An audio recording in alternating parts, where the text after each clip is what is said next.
ಈ ವಿಡಿಯೋದಲ್ಲಿ ಎಲ್ಲರಿಗೂ ಇಷ್ಟವಾಗುವಂತಹ ಚಟ್ನಿ ಪುಡಿಯನ್ನು ಸಿಂಪಲ್ ವಿಧಾನದಲ್ಲಿ ಹೇಗೆ ಮಾಡೋದು ಅಂತ ನೋಡ್ಕೊಂಬರೋಣವಾ.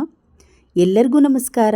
ನಮ್ಮ ಚಾನಲ್ಗೆ ನಿಮ್ಮೆಲ್ಲರಿಗೂ ಆತ್ಮೀಯವಾದ ಸುಸ್ವಾಗತ. ಬನ್ನಿ ಸಿಂಪಲ್ ವಿಧಾನದ ಚಟ್ನಿ ಪುಡಿ ನೋಡ್ಕೊಂಬರೋಣ. ನಾನಿಲ್ಲಿ ಪುಟಾಣಿನ ತೊಗೊಂಡಿದ್ದೀನಿ, ಅಂದರೆ ಕಡಲೆಪಪ್ಪುನ. 1 ಬೌಲ್ ಕಡಲೆ ಬೀಜ ತೊಗೊಂಡ್ರೆ ಅರ್ಧ ಬೌಲ್ ಆಗುವಷ್ಟು ಪುಟಾಣಿ ತೊಗೊಂಡಿದ್ದೀನಿ. ಕಡಲೆ ಬೀಜನ ಗರಿಗರಿಯಾಗಿ ಫ್ರೈ ಮಾಡಿದ್ದೀನಿ. ಸಿಪ್ಪೆ ತೆಗೆದಾದರೂ ಹಾಕ್ಕೊಳ್ಬೋದು. ಚಟ್ನಿ ಪುಡಿಗೆ ಹಾಗೆ ಚೆನ್ನಾಗಿರೋ ಕಡಲೆ ಬೀಜನ ಹುರಿದ್ಬಿಟ್ಟು ಹಾಕಿದರೆ ಚೆನ್ನಾಗಿರುತ್ತೆ. ನಾನು ಸಿಪ್ಪೆ ಜೊತೆಗೇ ಹಾಕಿ ಕಡಲೆಪಪ್ಪು ಮತ್ತು ಕಡಲೆ ಬೀಜವನ್ನು ಈ ರೀತಿಯಾಗಿ ಮಿಕ್ಸ್ ಮಾಡ್ಕೊಳ್ತಾ ಇದ್ದೀನಿ. ಅಕ್ಕಿ ರೊಟ್ಟಿ, ಚಪಾತಿಗೆ, ಅನ್ನಕ್ಕೆ ಎಲ್ಲದಕ್ಕೂ ಒಂದು ಒಳ್ಳೆ ಕಾಂಬಿನೇಷನ್ ಆಗಿರುತ್ತೆ. ಈಗ ಇದಕ್ಕೆ ರುಚಿಗೆ ತಕ್ಕಷ್ಟು ಉಪ್ಪು, ಖಾರದ ಪುಡಿ ಎಲ್ಲವನ್ನು ಹಾಕ್ಕೊಳ್ಳೋಣ. ಇದಕ್ಕೆ 4ರಿಂದ 5 ಬೆಳ್ಳುಳ್ಳಿ ಹೆಸಳನ್ನು ಹಾಕ್ಕೊಳ್ತಾ ಇದ್ದೀನಿ. ನೆಲ್ಲಿಕಾಯಿ ಗಾತ್ರದಲ್ಲಿ ಹುಣಸೆಹಣ್ಣನ್ನು ಹಾಕ್ಕೊಳ್ತಾ ಇದ್ದೀನಿ. ಹುಣಸೆಹಣ್ಣಿನ ಹುಳಿ ನೋಡಿ ಇಷ್ಟು ಹಾಕಿದರೆ ಸಾಕಾಗುತ್ತೆ. ಮಾಡುವ ವಿಧಾನ ಸಿಂಪಲ್ ಆಗಿರ್ಬೋದು, ತುಂಬ ರುಚಿಕರವಾಗಿರುತ್ತೆ. ಈ ಚಟ್ನಿ ಪುಡಿಯನ್ನು ತಿಂಗಳಗಟ್ಟಲೆ ಇಟ್ಟು ನಾವು ಇದನ್ನು ಬಳಸ್ಬೋದು. ಕಡಲೆ ಬೀಜ ಚೆನ್ನಾಗಿ ಫ್ರೈ ಮಾಡಿರಬೇಕು. ಈಗ ಖಾರ ಹಾಕ್ಕೊಳ್ಳೋಣ.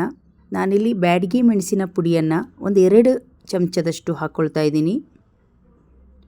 ನೋಡಿ, ಒಂದು 2-1/4 ಚಮಚದಷ್ಟು ಬ್ಯಾಡಗಿ ಮೆಣಸಿನ ಪುಡಿ ಹಾಕ್ಕೊಂಡಿದ್ದೀನಿ. ರುಚಿಗೆ ತಕ್ಕಷ್ಟು ಉಪ್ಪನ್ನು ಹಾಕ್ಕೊಳ್ಳೋಣ. ನೋಡಿ, ಇವಾಗ ಉಪ್ಪನ್ನು ಹಾಕಿ ಎಲ್ಲದನ್ನು ಚೆನ್ನಾಗಿ ಮಿಕ್ಸ್ ಮಾಡ್ಕೊಳ್ಳೋಣ. ನೋಡಿ, ಎಲ್ಲದನ್ನು ಒಂದು ತಟ್ಟೆಗೆ ಹಾಕ್ಕೊಂಡಿದ್ದೀನಿ. ಇವಾಗ ಚೆನ್ನಾಗಿ ಮಿಕ್ಸ್ ಮಾಡಿಕೊಂಡು ಇದಕ್ಕೆ ತುಂಬ ರುಚಿ ಕೊಡಬೇಕಂದ್ರೆ ಬೆಲ್ಲವನ್ನು ಹಾಕ್ಕೊಳ್ಬೇಕು. 1 ಚಮಚದಷ್ಟು ಬೆಲ್ಲ ಹಾಕಿ ಎಲ್ಲದನ್ನು ಚೆನ್ನಾಗಿ ಮಿಕ್ಸ್ ಮಾಡಿಕೊಂಡು, ನೋಡಿ ಸಿಂಪಲ್ ವಿಧಾನ. ಕಡಲೆ ಬೀಜ ಒಂದು ಚೆನ್ನಾಗಿ ಫ್ರೈ ಆದರೆ ಸಾಕಾಗುತ್ತೆ. ಒಂದು 5 ನಿಮಿಷದಲ್ಲಿ ಮಾಡುವಂತಹ ಚಟ್ನಿ ಪುಡಿ ರೆಡಿ ಆಯಿತು. ನೋಡಿ, ಇವಾಗ ಅದೇ ತಟ್ಟೆಗೆ ನಾನು ಚಟ್ನಿ ಪುಡಿ ಉದುರಾಗಿ ಬಂದಿದೆ ಹಾಕ್ಕೊಳ್ತಾ ಇದ್ದೀನಿ. ಇದನ್ನು ತಿಂಗಳಗಟ್ಟಲೆ ಇಟ್ಟು ನೀವು ಬಳಸ್ಬೋದು. ಒಂದೇ 1 ಚಮಚ ತುಪ್ಪ, ಹಾಗೆ ಈ ಚಟ್ನಿ ಪುಡಿ ಬಿಸಿ ಅನ್ನ ಇದ್ದರೆ ಮಸ್ತಾಗಿರುತ್ತೆ.